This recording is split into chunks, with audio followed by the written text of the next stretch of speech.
Hi guys, అందరికీ నమస్తే. Welcome back to our channel. Friends, ఈరోజు మనం ఈ వీడియోలో అయితే తెలంగాణ ఇంటర్ పరీక్ష ఫలితాలకు సంబంధించి ఒక లేటెస్ట్ అప్డేట్ అయితే వచ్చింది. దీనికి సంబంధించి పూర్తి డీటెయిల్స్ అయితే మనం ఈ వీడియోలో వేసుకున్నాం ఫ్రెండ్స్. అంతకన్నా ముందు చిన్న రిక్వెస్ట్, మన ఛానల్ ఇంకా సబ్స్క్రైబ్ చేసుకోకుండా వీడియో వస్తున్నట్లయితే వీడియో కింద ఉన్న రెడ్ కలర్ సబ్స్క్రైబ్ క్లిక్ చేసి పక్కన నుంచి గంట సింబల్ అయితే యాక్టివేట్ పెట్టుకోండి.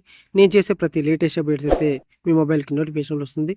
ఇక ఆలస్యం చేయకుండా ఇంటర్ ఫలితాల వెలుగులో జాప్యం, బోర్డు తీరుపై సర్వత్రా విమర్శలు.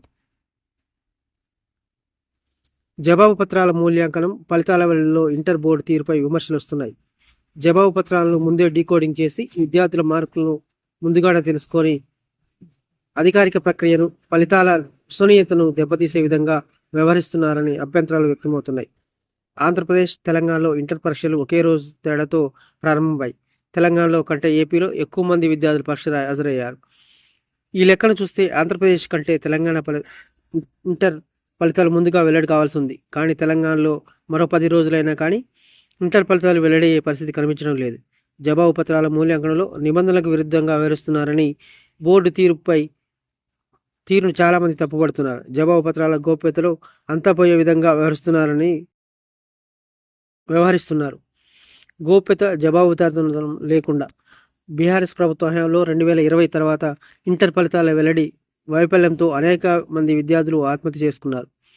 దీంతో అప్పుడు ఇంటర్ బోర్డు ప్రభుత్వ తీరు, కంప్యూటర్ నిర్వహణ సంస్థపై తీవ్ర స్థాయిలో విమర్శలు వచ్చాయి. ఫలితాలు కాస్త రాజకీయ దుమారానికి దారితీశాయి. విద్యార్థుల ఆత్మహత్య జాతీయ స్థాయి అంశంగా మారింది. దీంతో ఆనాటి నుంచి ఇంటర్ బోర్డు అధికారులు నిబంధనల గోప్యత, జవాబుదారీతనం, వాల్యుయేషన్ విధానం అన్నింటిలో నీళ్లొదిలారనే విమర్శలు ఉన్నాయి. విద్యార్థుల జవాబు పత్రాలను 2 సార్లు వాల్యుయేషన్ చేస్తున్నారనే విమర్శలు వస్తున్నాయి. డీకోడింగ్ ద్వారా పరీక్ష ఫలితాలను 3 వారాల ముందుగానే తెలుసుకుంటున్నారు. విద్యార్థి హాల్ టికెట్ నంబర్ ద్వారా ఇంటర్ బోర్డు అధికారులు ఫలితాలను చూసుకునే అవకాశం ఈ విధంగా ఉంది. ఇక ఫలితాలు రాకముందే తమ పరపతి ద్వారా ఫలితాలను తెలుసుకోవచ్చు. ఏ విధంగా ఫెయిల్ అయ్యాడు, ఎన్ని సబ్జెక్టులో ఎక్కువ మార్కులు వచ్చి, ఏదైనా సబ్జెక్టులో తక్కువ మార్కులు వచ్చాయా, 30 నుంచి 32% మార్కులు వచ్చిన విద్యార్థులు ఎంతమంది ఉన్నారు, అన్ని సబ్జెక్టులో 90% కంటే ఎక్కువగా వచ్చి సబ్జెక్టులో ఫెయిల్ కావడం, లేదా అతి తక్కువ మార్కులు వచ్చిన వారిని గుర్తించి ఆ విద్యార్థుల జవాబు పత్రాలను మళ్ళీ వాల్యుయేషన్ చేయిస్తున్నారు. వీటన్నింటినీ ఆర్టిఫిషియల్ ఇంటెలిజెన్స్ విధానాన్ని అమలు చేస్తున్నారు. ఇవన్నీ చేయాలంటే కనీసం 2 వారాల సమయం పడుతుంది. దీంతో ఏపీలో ఇంటర్ ఫలితాలు వచ్చిన తెలంగాణలో ఫలితాలు విడుదల కావడానికి మరో 2 వారాలు పడుతుందని అంచనా వేస్తున్నారు. ఇంకా వాల్యుయేషన్ సెంటర్లో రెండోసారి వాల్యుయేషన్ పూర్తి కాలేదు. ఆ ప్రక్రియ పూర్తి అయితే కానీ విడుదలకు మార్గం సుగమం కాదు.